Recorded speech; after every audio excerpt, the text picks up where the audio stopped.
আসসালামু আলাইকুম। আমি একটা স্ট্যাটাস দিয়েছিলাম যে একদিনের মধ্যেই তারেক জিয়া দেশে আসবে। এটার ভাবলাম একটু আপডেট দেই। প্রথম কথা হচ্ছে, এখন পর্যন্ত তারেক জিয়া লন্ডন থেকে রওনা দেয়নি, নাম্বার ওয়ান। নাম্বার টু হচ্ছে, গতকালকে আমাদের যে বাংলাদেশ এম্বাসি আছে লন্ডনে, তারা তাকে ট্রাভেল ডকুমেন্ট তার বাসায় পৌঁছে দিছে। তারেক জিয়াকে আসতে ট্রাভেল ডকুমেন্টের কোনো সমস্যা নাই।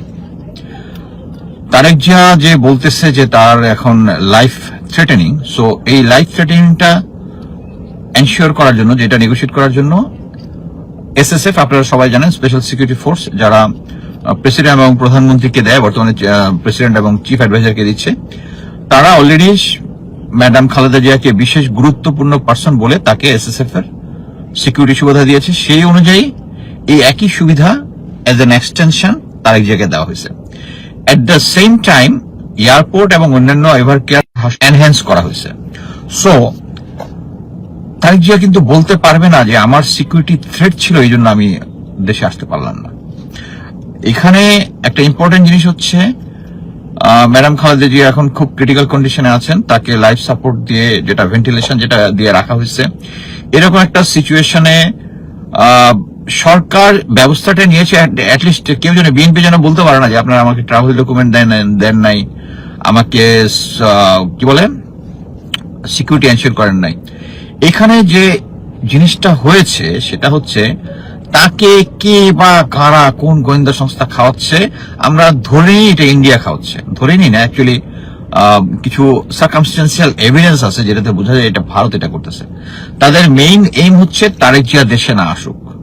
তারেক জিয়া যদি দেশে না আসে তাহলে কি হবে? আমি আপনাকে বলতে পারি, গত 17-16 বছরে বিএনপিকে ভাঙতে পারে নাই শেখ হাসিনা, বাট এই সিচুয়েশনে কিন্তু হবে। আমি আগে একটা লাইভে বলেছি এবং হাসিনা আক্তার শোতে বলেছি যে তারেক জিয়ার বর্তমানে কন্ট্রোল আছে হচ্ছে 40%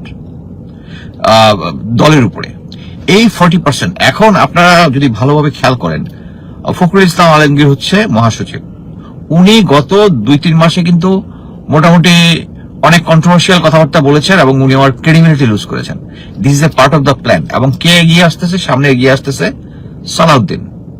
ধরে নেওয়া হচ্ছে নেক্সট মহাসচিব তাকে করা হবে এবং পরবর্তীতে সেই হত্যাকর্তা হয়ে যাবে কিন্তু, যদি তারেক জিয়া যদি না আসে। এবং এটা হবে একটা দলটার জন্য ডিজাস্টার। এটা হচ্ছে ভারতের হোপ যে এই তাদের লোক সালাউদ্দিনকে দিয়ে তারা দলটাকে আবার কন্ট্রোল করে, তখন আর আওয়ামী লীগের দরকার নাই। আওয়ামী লীগের দরকার নাই, তাদের লোক আছে এখানে। সো এটা হবে একটা দেশের জন্য ডিজাস্টার, ডিজাস্টার, ডিজাস্টার। এবং এই সিচুয়েশনে এই জন্যই প্রফেসর ইউনূস খুব করে যেতে, কেউ যেন এই সরকারকে ব্লেম দিতে না পারে যে আমাদের সিকিউরিটি এনশিওর ছিল না। সমস্ত সিকিউরিটি এনশিওর করা হয়েছে। এবং আমি একটা জিনিস বলবো যে, আমি কিন্তু প্লেন ল্যাঙ্গুয়েজে বলতে পারেন যে তারেক জিয়া কিন্তু এসএসএফ এর সিকিউরিটি পাওয়ার কথা না। খালেদা জিয়া ম্যাডাম ওয়াজ এ 3বারের প্রাইম মিনিস্টার, নিতে পারেন, কিন্তু ওই ফ্যাসিলিটিও তাকে দেওয়া হয়েছে যে তাকে এসএসএফ এর সিকিউরিটি দেওয়া হবে। এই ইনফরমেশনটা এসএসএফ এর কাছ থেকে কনফার্ম করা যে তারা এয়ারপোর্টে আসলে ওখান থেকে তাকে ভিআইপি যে সিকিউরিটি সিস্টেম আছে এবং সেই হিসাবে নিয়ে যাবে। আমি আপনাকে এটা বলতে পারি, বাংলাদেশ আর্মি নিয়ে যতই কথা বলি, 6 জন জেনারেল ভারতে পালায় গেছে, ব্লা ব্লা ব্লা, বাট এটার স্টিল প্রফেশনালিজম নিয়ে আপনাদের কোনো ডাউট থাকার কথা নাই, আমার কোনো ডাউট নাই, এবং এসএসএফ এর প্রফেশনালিজম নিয়ে আমার কোনো ডাউট নাই। সো উনার, তারেক জিয়ার যত লাইফ থ্রেটই থাকুক না কেন, এই সিচুয়েশনে যদি উনি দেশে না আসে, যদি ম্যাডাম খালেদা জিয়ার ভালো মন্দ কিছু একটা হয়, তাহলে এটার দায় কিন্তু তারেক জিয়াকে নিতে হবে।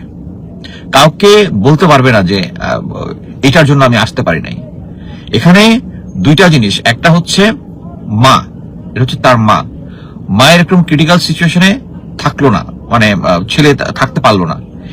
এই জিনিসটা কিন্তু দেশের মানুষ যতই, যারা বিএনপির, আমি একটা জিনিস বলি যে বিএনপির যারা অন্ধ সমর্থক, যারা বিএনপি করে গুড় বাতাসা খাইতে চায়, তারাই তারেক জিয়াকে যে কোনো সিচুয়েশনে সমালোচনা করে না। আমি তো বিএনপি করি না, হ্যাঁ বিএনপি আমি পছন্দ করি, কিন্তু বিএনপির প্রেসিডেন্ট জিয়াউর রহমানের বিএনপিকে আমি পছন্দ করি, বাট এট প্রেজেন্ট এই যে সালাউদ্দিনরা সামনে চলে আসছে, এটাকে আমি পছন্দ করি না।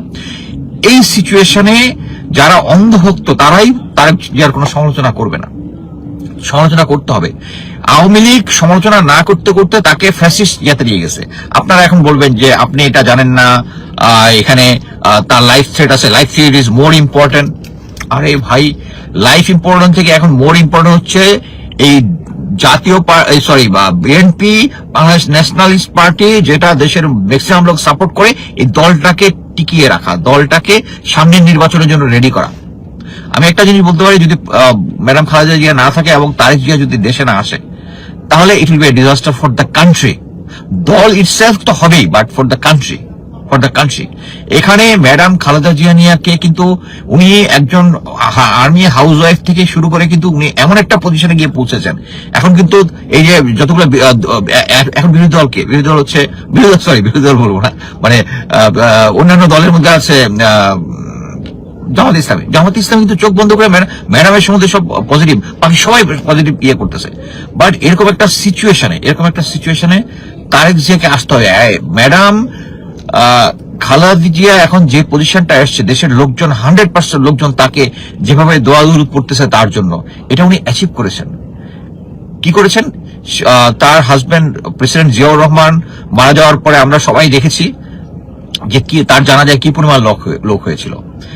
ম্যাডাম খালেদা জিয়া তার নিজের যোগ্যতায় এই সেম লিগেসিটা উনি ধরে রেখেছেন। বাট আমি কিন্তু বলবো তারেক জিয়া কিন্তু লিগেসিটা ধরতে পারেননি, এখন পর্যন্ত ধরতে পারেননি। অনলাইন দিয়ে নেতা হওয়া যায় না, নেতা হওয়া যায় না। সো এখানে ওনাকে ফিজিক্যালি আসতে হবে এবং this is the right time. আমি এর আগে অনেকবার বলেছি যে তারেক জিয়াকে আসতে হবে দেশে। এই 5ই আগস্টের যে ফ্যাসিস্টকে মানে কি দেশ ছাড়া করার যে ক্রেডিবিলিটি, এই ক্রেডিটটা নেওয়া উচিত ছিল তারেক জিয়ার এবং বিএনপির। বাট এটা হচ্ছে তাদের ব্যর্থতা, কারণ ওনারা অনেক অ্যাডভাইস শোনেন বিভিন্ন জায়গা থেকে অ্যাডভাইস শোনেন। কোনটা যুদ্ধের মধ্যে বুঝতে হবে যে কোন সময়টা হচ্ছে perfect time to launch an attack. পৃথিবীতে যত বড় জেনারেল আছে, আমরা মিলিটারি যুদ্ধের অনেক কিছু শুনেছি। খালেদ বিন ওয়ালিদ উনি জানতেন যে যুদ্ধের শেষে যার মোবাইল রিজার্ভ থাকবে, মানে পুরা ঘোড়সওয়ার দিয়ে যারা পার্সু করতে পারবে তারাই ইয়ে হবে। সেম উইথ আলেকজান্ডার এই সেম জিনিস মনে করতে একজন জেনারেলকে জানতে হবে। একজন পলিটিশিয়ান হিসেবে ওনার জানতে হবে কোন জায়গায় গেলে তার দেশটা, তার দল এবং দেশ ডুববে, কোন জায়গায় হারবে। এইটা হচ্ছে একটা, আমি বলবো এটা হচ্ছে ওনার লাস্ট টাইম। উনি যদি জাস্ট 5ই আগস্টে আগে চলে আসতেন বা পরে চলে আসতেন, প্রত্যেকটাই দেশ এবং দলের জন্য ভালো হতো। এটা হচ্ছে ওনার লাস্ট ট্রেন। এই ট্রেনটা যদি উনি মিস করে, আমি স্ট্যাটাস দিয়ে দিয়েছি যে উনি আসতেছেন, কারণ আমার কাছে মনে হয়েছে যে ট্রাভেল ডকুমেন্ট দিয়ে দিয়েছে, এসএসএফ তাকে গ্যারান্টি দিয়েছে তাকে দিবে। এরপরে যদি না আসে, উনি কিছু একটা, যদি ম্যাডাম খালেদা যদি কিছু একটা হয় বা দলটার কিছু হয়, উনি কোথায় মানে কার কাছে, মানে কি উত্তর দিবেন দেশের জনগণের কাছে? এই অন্ধ ভক্তরা তখন ভেঙে যাবে। অন্ধ ভক্ত যারা আছে যে আপনি জানেন না ওনার লাইফ থ্রেট আছে, দেশের জন্য উনি গুরুত্বপূর্ণ, দেশের জন্য ম্যাডাম খালেদা যে গুরুত্ব, এটা মেনে নি। দেশের জন্য তারেক যে গুরুত্বপূর্ণ, এটা উনি এখনো ওইটা প্রুভ করতে পারেন নাই।